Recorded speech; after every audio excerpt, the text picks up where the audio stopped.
शरीरधारी के शरीर में पहले बाल्य अवस्था आती है, फिर युवा अवस्था आती है और फिर वृद्धा अवस्था आती है। तात्पर्य है कि शरीर में कभी एक अवस्था नहीं रहती, उसमें निरंतर परिवर्तन होता रहता है। या शरीरधारी के शरीर में ऐसा कहने से सिद्ध होता है कि शरीर अर्थात शरीर से आत्मा अलग है और शरीर अलग है। शरीर दृष्टा है और शरीर दृश्य है। अतः शरीर में बालकपन आदि अवस्थाओं का जो परिवर्तन है, वह परिवर्तन शरीर में नहीं है। जो परिवर्तन शरीर में होता है वो परिवर्तन शरीर अर्थात आत्मा में नहीं होता। जैसे शरीर की कुमार, युवा आदि अवस्थाएं होती है, ऐसे ही देहांतर की अर्थात दूसरे शरीर की प्राप्ति होती है। जैसे स्थूल शरीर बालक से जवान और जवान से बूढ़ा हो जाता है, तो इन अवस्थाओं के परिवर्तन को लेकर कोई शोक नहीं होता। ऐसे ही शरीर से दूसरे शरीर में जाता है, अर्थात आत्मा एक शरीर से दूसरे शरीर में जाता है, तो इस विषय में भी शोक नहीं होना चाहिए। मेरे शरीर से निकलकर आत्मा दूसरे शरीर में जाएगी, तो इसमें शोक की कोई बात नहीं होनी चाहिए। जैसे स्थूल शरीर के रहते रहते कुमार, युवा आदि अवस्थाएं होती है, ऐसे ही सूक्ष्म और कारण शरीर के रहते रहते देहांतर की प्राप्ति होती है। अर्थात जैसे बालकपन, जवानी आदि स्थूल शरीर की अवस्थाएं हैं, ऐसे देहांतर की प्राप्ति मृत्यु के बाद दूसरा शरीर धारण करना सूक्ष्म और कारण शरीर की अवस्था है। स्थूल शरीर के रहते रहते कुमार आदि अवस्थाओं का परिवर्तन होता है। यह तो स्थूल दृष्टि है। सूक्ष्म दृष्टि से देखा जाए तो अवस्थाओं की तरह स्थूल शरीर में भी परिवर्तन होता रहता है। बाल्य अवस्था में जो शरीर था वह युवा अवस्था में नहीं। वास्तव में ऐसा कोई भी क्षण नहीं जिस क्षण में स्थूल शरीर का परिवर्तन न होता हो। ऐसे ही सूक्ष्म और कारण शरीर में भी प्रति क्षण परिवर्तन होता रहता है। जो ध्यानांतर रूप से स्पष्ट देखने में आता है। विचार यह करना है कि स्थूल शरीर का तो हमें ज्ञान होता है, पर सूक्ष्म और कारण शरीर का हमें ज्ञान नहीं होता। अतः जब सूक्ष्म और कारण शरीर का ज्ञान भी नहीं होता, तो उसमें परिवर्तन का ज्ञान हमें कैसे हो सकता है? इसका उत्तर है कि जैसे स्थूल शरीर का ज्ञान उसकी अवस्थाओं को लेकर होता है, ऐसे सूक्ष्म और कारण शरीर का ज्ञान भी उसकी अवस्थाओं को लेकर होता है।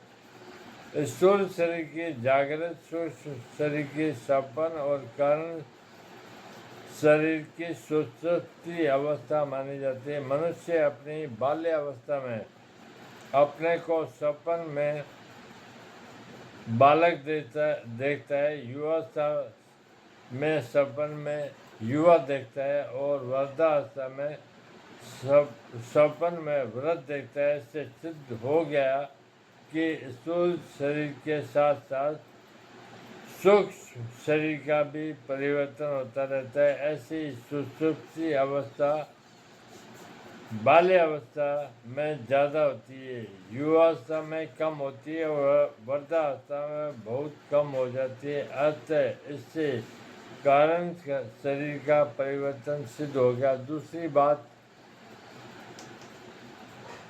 बाल्य अवस्था और युवावस्था में नींद लेने पर शरीर और इंद्रियां में जैसी ताजगी आती है, वैसी ताजगी वृद्धावस्था में नींद लेने पर नहीं आती, अर्थात वृद्धावस्था में बाल्य और युवावस्था जैसा विश्राम नहीं मिलता। इस रीति से भी कारण शरीर का परिवर्तन सिद्ध होता है। जिसको दूसरा देवता, पशु, पक्षी आदि का शरीर मिलता है, उसको उस शरीर में देहासाद के कारण मैं यही हूँ ऐसा अनुभव होता है।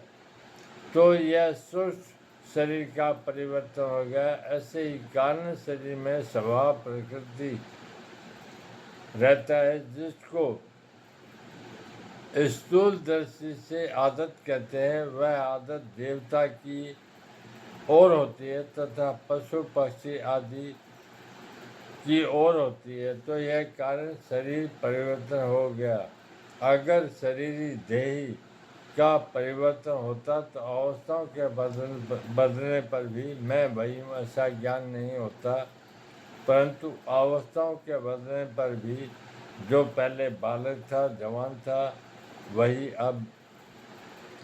वही मैं अब हूँ ऐसा ज्ञान होता है। इससे सिद्ध होता है कि शरीरी में अर्थात समय में परिवर्तन नहीं हुआ। यहाँ एक शंका हो सकती है कि स्थूल शरीर की अवस्थाओं के बदलने पर तो उनका ज्ञान होता है, पर शरीरांतर की प्राप्ति होने पर पहले के शरीर का ज्ञान क्यों नहीं होता? पूर्व शरीर का ज्ञान न होने के कारण यह है कि मृत्यु और जन्म के समय बहुत ज़्यादा कष्ट होता है। उस कष्ट के कारण बुद्धि में पूर्व जन्म की स्मृति नहीं रहती। जैसे लड़का मार जाने पर अधिक वृद्धावस्था होने पर बुद्धि में पहले जैसा ज्ञान नहीं रहता, ऐसे ही मृत्यु काल में तथा जन्म काल में बहुत बड़ा धक्का लगने पर पूर्व जन्म का ज्ञान नहीं रहता। परंतु जिसकी मृत्यु में ऐसा कष्ट नहीं होता, अर्थात शरीर की अवस्थान्तर की प्राप्ति तथा अनायास ही देहांतर की प्राप्ति हो जाती, उसकी बुद्धि में पूर्व जन्म की स्मृति रह सकती है। अब विचार करें कि जैसा ज्ञान अवस्थान्तर की प्राप्ति में होता, वैसा ज्ञान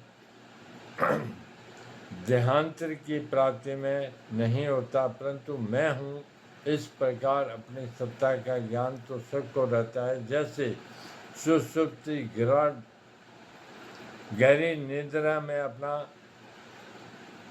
कुछ भी ज्ञान नहीं रहता, पर जगने पर मनुष्य कहता है कि ऐसी गाढ़ी नींद आई कि मेरे को कुछ पता नहीं रहा। तो कुछ पता नहीं रहा, इसका ज्ञान तो है ही। सोने से पहले मैं जो था वही मैं जगने के बाद हूँ। तो सुषुप्ति के समय भी मैं वही था।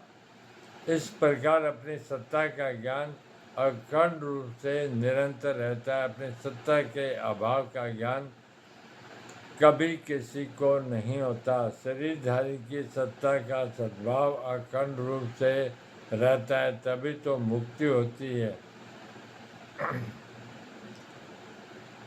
और मुक्त अवस्था में वह रहता है।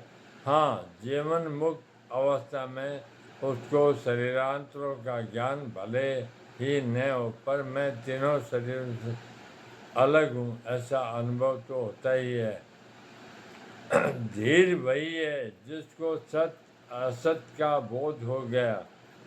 ऐसा धीर मनुष्य इस विषय में कभी मोहित नहीं होता, उसको कभी संदेह नहीं होता। इसका अर्थ यह नहीं है कि उस धीर मनुष्य को देहांतर की प्राप्ति होती है। ऊंच नीच योनियों में जन्म होने का कारण गुणों का संग है, और गुणों से संबंध विच्छेद होने पर धीर मनुष्य को देहांतर की प्राप्ति हो ही नहीं सकती। यहाँ तंत्र पद का अर्थ देहांतर प्राप्ति के विषय में नहीं है, परंतु देह के विषय में। तात्पर्य है कि देह क्या है, परिवर्तन क्या है,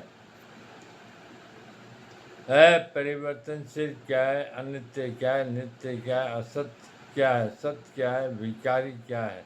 अविकारी क्या इस विषय में वह मोहित नहीं होता।